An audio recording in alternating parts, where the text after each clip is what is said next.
anggaran masih terpecah-pecah Mas Ali ya.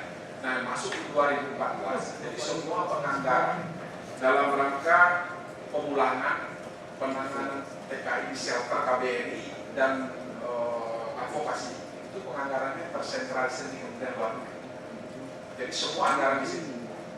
Jadi Kemenakkertran yang punya perwakilan hasil di perwakilan itu hanya melaksanakan fungsi-fungsi pembinaan, program-program pembinaan, program-program bagaimana mengkonseling kalau ada kasus, tapi itu ada khusus baik itu kasus pidana dalam rangka hubungan kerja, itu advokasinya melalui anggaran yang sudah tersentralisir di Kementerian Luar Negeri.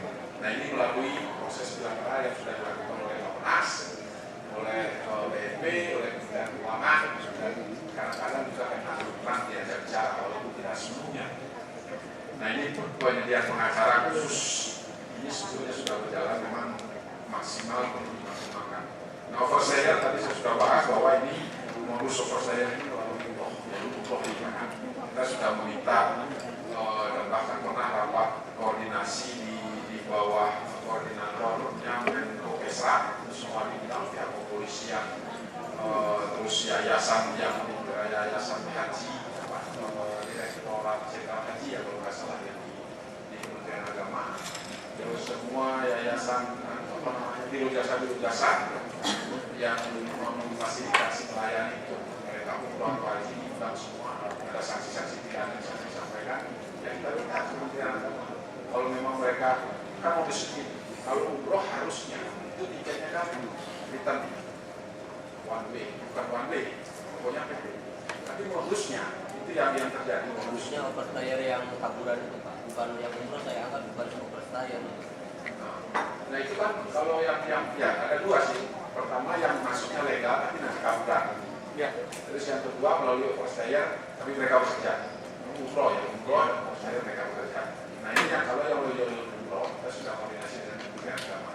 Kalau yang kaburan, kalau ini memang mereka berangkat memang melalui jalur BPTKIS.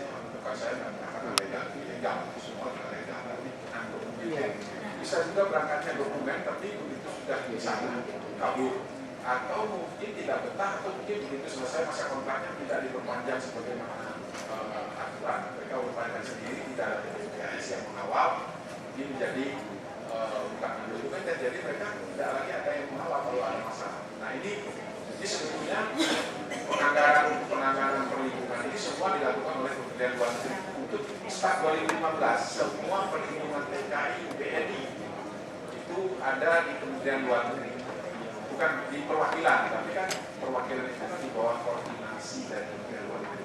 Semua penganggaran di situ ada. Jadi tidak lagi kita punya anggaran ada di BNP, ada di Naker, ada di Kementerian Perhubungan, ada di mana-mana. Tapi begitu bicara perlindungan di luar negeri, itu semua penganggaran tersentralisir di Kementerian Luar Negeri.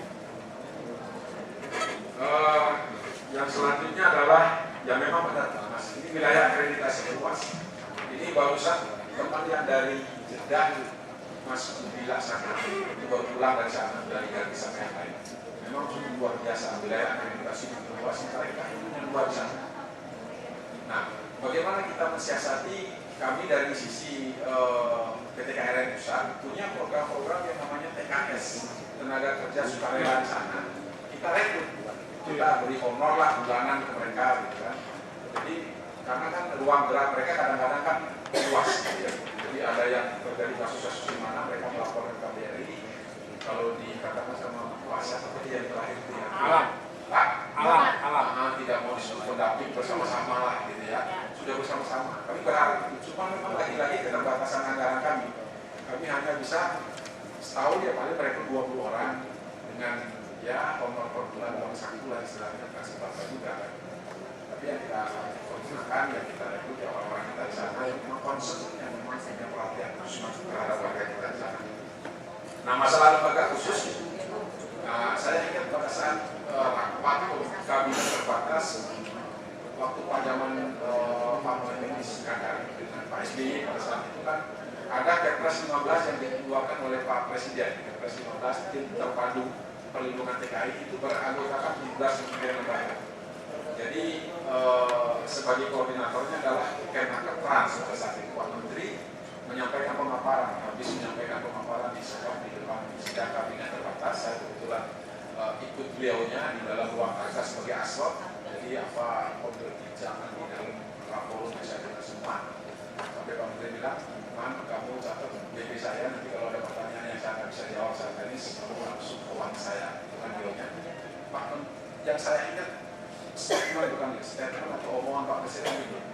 Ya, saya paham bahwa tidak mudah mengurusi TKI karena berbenturan dengan undang-undang negara penempatan. Itu statement beliau. Jadi apa yang disampaikan oleh tim terpadu pada saat itu beliau hanya bilang rekomendasi yang disampaikan ada 13 segera di follow up semua. Ya, perbaikan sistem, harmonisasi sama persisnya yang akan disampaikan tentang harmonisasi peraturan, ya, perbaikan kelembagaan. Jadi pengetahuan terhadap lembaga-lembaga PKI semua ada di sana dan sama. Dari hari ke hari apa yang kita temui di lapangan, ya hampir begitu semua kondisi TKI kita, masalah penempatan perlindungan. Nah jadi itu ya, karena Mas Ali banyak pertanyaannya, jadi saya harus lebih lama merespon. Kedua dari Mbak Fendi Rahayu, wah ini memberikan pemahaman khusus ini sebetulnya di undang-undang kan sudah disebut gitu ya, bahwa TKI yang berangkat ke luar negeri harus sudah tersertifikasi gitu ya. Tersertifikasi berarti kan harus sudah mengikuti pelatihan, dan pelatihan ini kan kurikulumnya kan sudah ditetapkan. Misalnya dia berangkat ke Hongkong, apa yang harus diberikan, bagaimana jabatan apa yang akan dikerjakan, misalnya memasak, terus bagaimana istilahnya tradisi atau selera masakan di sana kan sebetulnya sudah diajarkan di dalam proses-proses peningkatan kualitas. Hanya saja ya kita tidak menafikan memang BLKRN ini kan permainan juga gitu ya. Makanya sekarang ini ada wacana memisahkan antara penempatan dengan penyiapan. Ada yang tadinya bahwa penempatan dilakukan oleh PPTKIS, yang BLKRN-nya milik PPTKIS juga, dan dilala badan sertifikasinya milik PPTKIS juga. Kan sangat mudah dimainkan. Harusnya misalnya mereka melakukan pelatihan 200 jam atau 600 jam, ya cukup dengan 2 hari, yang penting sudah berlatih. Ya di sekarang